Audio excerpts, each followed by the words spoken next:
r/AskReddit. What's your secret that you won't tell anyone outside Reddit? I'm jealous of the friendships my friends have with each other. I've never felt as close to them as they do with each other. And as a 40-year-old man, I would feel childish admitting this. I just feel like an outsider sometimes and just wish I had the same kind of bond they do. Sometimes I get up in the morning, shower, get ready, and then get back into bed and pretend to be sleeping just so my daughter can run into our room and wake me up. She's 7 and still loves waking me up in the morning to get my day started by seeing her face first. I pray that I will never know a day that doesn't start like this. Just about every day, when I'm in the car headed to work, I genuinely contemplate just driving off and leaving everything behind. My fantasy is heading all the way to Alaska, living in a motel room, and washing dishes for work. I can't go through with it because I have people counting on me. Yes, I'm in therapy. My life expectancy is less than a year. My friends and family think I'm antisocial, but actually I spend most of my time in bed. I don't want to tell anyone, and I don't know why. Thank you to those who responded. Some gave me some things to think about. The last time I shat myself I was 14, and walking home from the bus, I didn't even feel it coming. It was just explosive diarrhea. To make it worse, both my parents got home early and my dad's boss was over for a visit. Nobody outside of the 4 of us knows. A friend has a huge, very visible tattoo in a forearm, almost wrist to elbow, that she designed and is proud of. It's misspelled. My mother died in childbirth. I was the child. There was a photo my dad kept on the mantle. He's got my sister hoisted up on his shoulders. He's looking out of breath and nervous. He set the timer on the camera and wasn't sure of the settings. My mother is stood next to him, his arm around her, and she's looking up at them and laughing. She looks young, happy, and very pregnant. When I was about 7 I destroyed it. He turned the house upside down looking for it. Eventually he thought it stolen for the silver frame, toured the pawn shops, and banned me and my sister from having visitors. I have told a few people, but it's limited. I'm a CSA victim and my abuser made national news twice for the video she took of us boys, not the physical abuse. Police didn't investigate properly, and when I went to make a report 30 years after the abuse the cop at reception was a hostile, rude aggressive man. I walked out actually crying. The cop quit his job 2 weeks into his investigation. But that cop literally broke my soul. I don't feel strong enough to open up about my abuse and how hard it's been being let down by police at every step.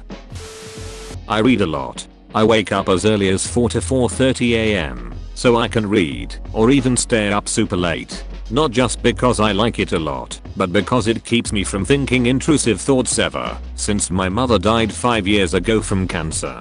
The feeling of going into another world, if only for a moment, makes me feel secure. Not sure if that's healthy, but it's better than any antidepressant I was given that made me feel like a different person. I once sat in a sauna at the gym contemplating what to do in life. Just in one of those moments in life where the road ahead was unclear, a man walked in who was 30+ years older than me and sat down. Just the 2 of us were there. I felt this strong urge to ask him his advice, what his regrets in life were, if he were in his 20s again, what would he do differently, etc. But my social anxiety and general fear of men kept me quiet. I've always regretted it. I think sometimes life puts opportunities in our path to learn and grow, and missing any of them due to something like social anxiety is such a waste. I pointed a gun at my stepmom's abusive boyfriend when he was sleeping and couldn't pull the trigger. I troll pedos on Telegram and extort them for money, and then I report them to the police anyway.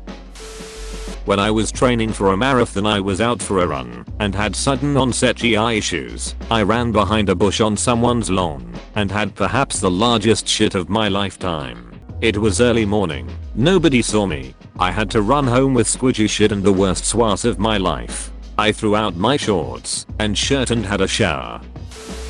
A few years ago my dad's truck was broken into and he lost all of his rings. He had several silver rings, would take them off to drive because the wheel rubbing on the rings was irritating.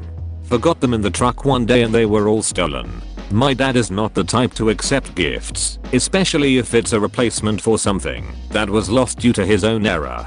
Over the years, I've been slowly replacing them. I'll save up, buy a ring that looks similar to one of the old ones, and then I'll either claim I found it somewhere, or leave it for him to find.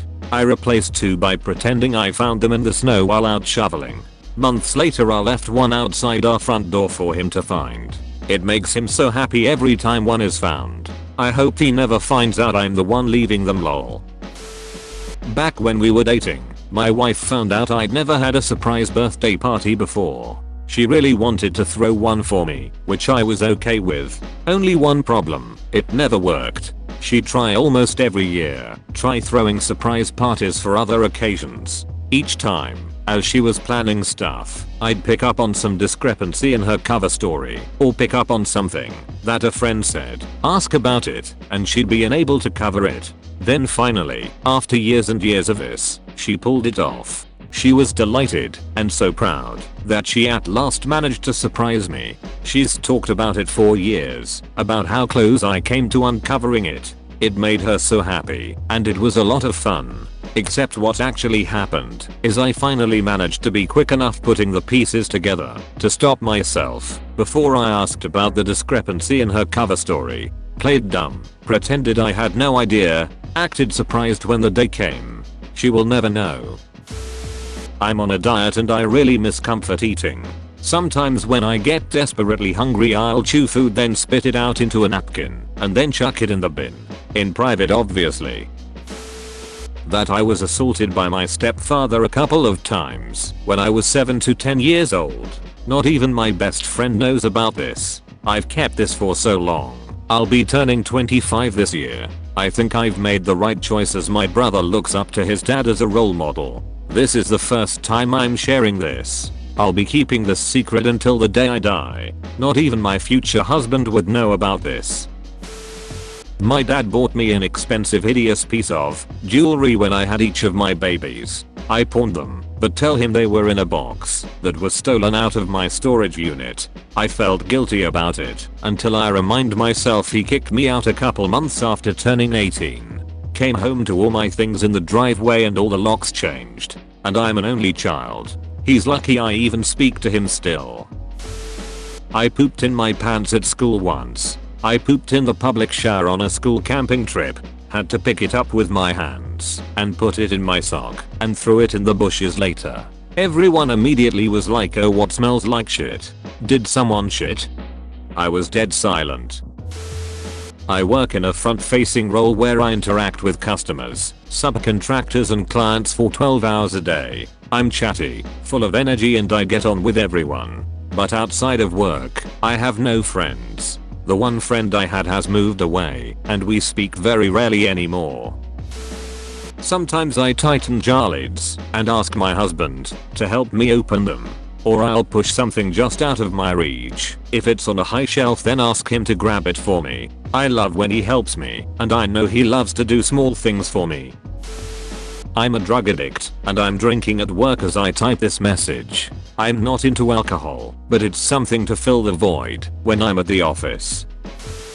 I don't like the name we picked for our daughter. It's a classic name that works well where we live, and with her brother's name. I don't hate it by all means, but I would have wanted a different name. I couldn't bring myself to tell my partner because it is his favorite name of all time, and he agreed to my favorite name for our son. I'm about to pop, and at times, I think I have not delivered already because I'm not ready to accept her name.